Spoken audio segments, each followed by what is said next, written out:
¿Da pena Jordi Pujol como Artur Mas o no? No, yo no siento pena. Si desde luego se logra probar que es una persona que ha defraudado a la sociedad, no me da ninguna pena. Creo que debería de pagar por ello. Y usted, que es juez, sabe que el 15 de septiembre Pablo Ruz ha citado a declarar a Jordi Pujol Ferrusola. Y hemos oído algunas voces en estos últimos días que hablaban, oye, que es que claro, pasa mucho tiempo, a ver si va a destruir pruebas o incluso a ver si no va a aparecer. ¿Usted cree que ese riesgo existe? En absoluto. ¿Usted se cree que a estas alturas el juez Pablo Ruz no ha actuado con prestancia y con mucha más agilidad hasta que esto se ha sabido? ¿O esto piensa usted que se ha sabido justo el día antes que el señor Pujol lo anunciara? Mi teoría es que el señor Pujol lo anuncia porque ya sabe que, en fin, que eso está en manos del Poder Judicial o de la policía o de algún órgano público que lo va a hacer estallar o saltar, y no queda más remedio, porque desde luego sí es verdad que después de 20 o los años que haya sido cuando este señor Pujol aceptara la herencia, después de tantos años no haya encontrado un momento para regularizarlo y lo encuentre ahora, eso es porque, en mi opinión, alguien le dijo o supo que estaba cogido en ese sentido. Me gustaría escuchar con todos los que estamos aquí esas declaraciones que hacía CiU pues, hace un año, cuando Montoro tenía de comparecer para hablar de Luis Bárcenas, diciendo aquí el ministro que nos cuente todo. Y las declaraciones que hicieron ayer, que fue pues algo así como, bueno, tampoco vamos a forzar la ley, que cuente un poquillo, lo que pueda. Hoy todos los grupos aquí presentes entendíamos que usted hoy quizás nos daría más noticias, más informaciones o aportaría más transparencia. Si la ley no lo permite, pues yo creo que usted ha de hacer un esfuerzo complementario para intentar, yo diría que todos los grupos parlamentarios y toda la sociedad en general sepa exactamente por dónde han ido los hechos.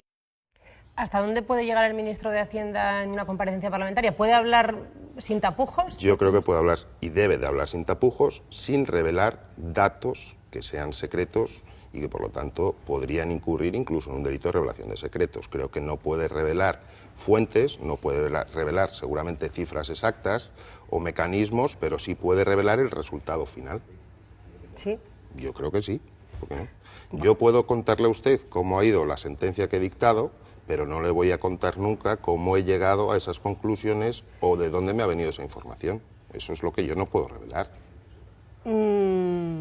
Hemos oído en los últimos días, bueno, pues por ejemplo a Guayén Barcelona, que proponían pues desobediencia civil si el Tribunal Constitucional tumba la ley de consultas. En su opinión, eso es... Eso es una barbaridad, como no puede ser de otra manera.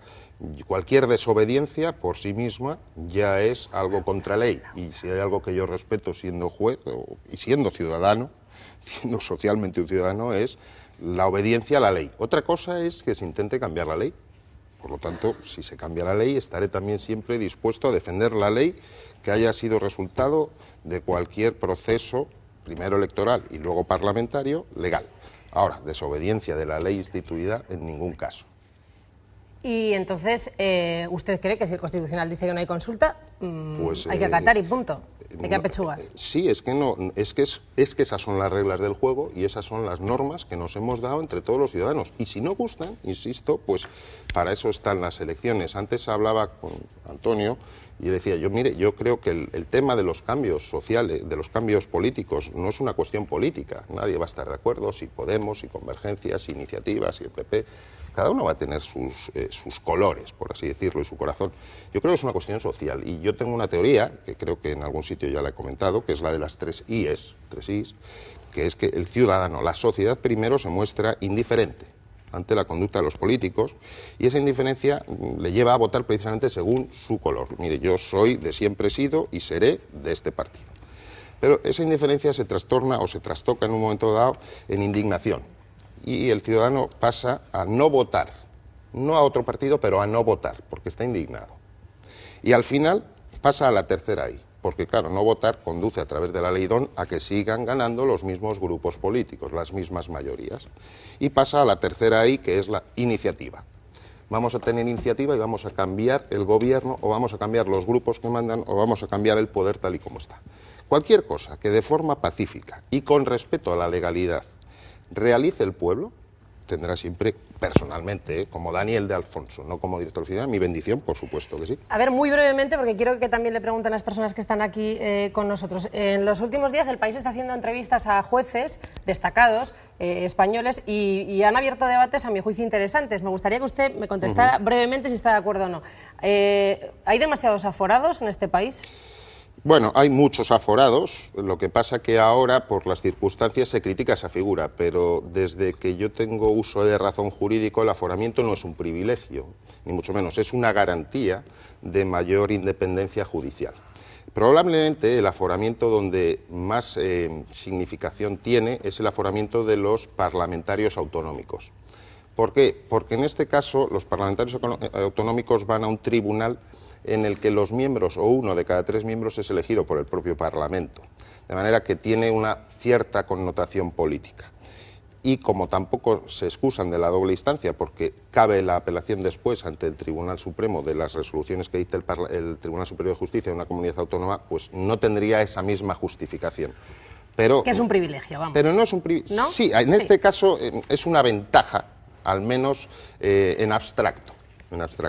Pero nunca hay que entender, yo creo, tampoco el aforamiento como un privilegio, sino como una garantía de mayor independencia. El problema es cuando las normas hacen que esa independencia pueda ponerse en entredicho. Y una más, ¿usted cree que si se demuestra la financiación ilegal de un partido, el que sea, eso debería ser causa de disolución de ese partido, como hemos leído estos Causa de días? disolución no lo sé, pero desde luego no tiene por qué responder exclusivamente, yo creo, el tesorero. Tendría que responder probablemente la persona que está al frente de ese partido, el secretario general. Posiblemente Rajoy, por ejemplo. Por ejemplo, no lo sé, o al menos tendría que dar una explicación muy convincente de por qué eso no se sabe. Porque es exactamente lo mismo que pasa para la responsabilidad penal de cualquier otra persona jurídica. Es el administrador de hecho o de derecho, es decir, la persona que lleva las riendas de esa sociedad la que va a responder. ¿A usted no le vale que los presidentes y los secretarios generales de partidos se enteren por la prensa, entonces? A mí no me vale que ningún representante de la sociedad de mi país haya cometido o sea sospechoso de cometer cualquier delito. Si eso es así, o lo aclara con toda la claridad del mundo o debería de dimitir, sea del color que sea.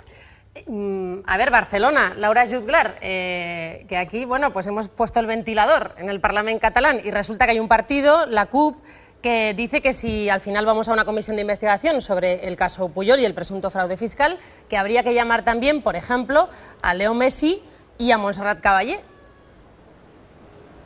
Sí, Cristina, la CUP quiere que la comisión de investigación sobre fraude fiscal del Parlamento no se ciña tan solo al clan Pujol, sino que llamen a declarar y a dar cuenta sobre sus problemas con la Hacienda a otros personajes investigados como Messi, Neymar, Luis Enrique y también Montserrat Caballé.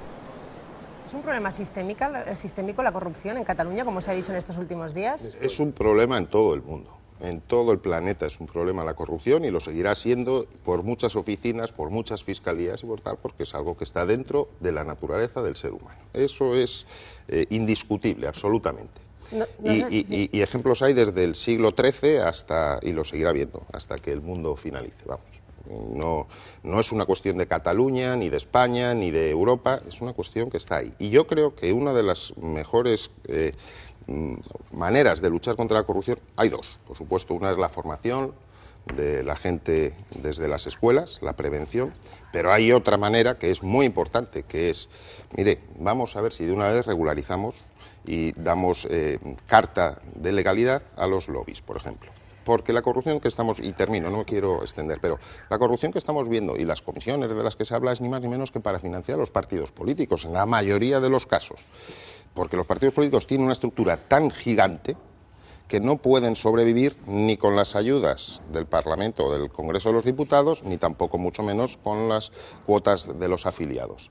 De manera que todos sabemos que en vez de pagar comisiones, lo ideal es que, y los lobbies existen, lo ideal es que los lobbies financien las campañas, los partidos o lo que sea, en función de la política programática que tenga cada programa en su partido, ese partido político. Lo del programa electoral que está todavía por... ¿Es así? Es que se cumpla en algún momento, bueno, ya no íntegramente, sino parcialmente, pero con...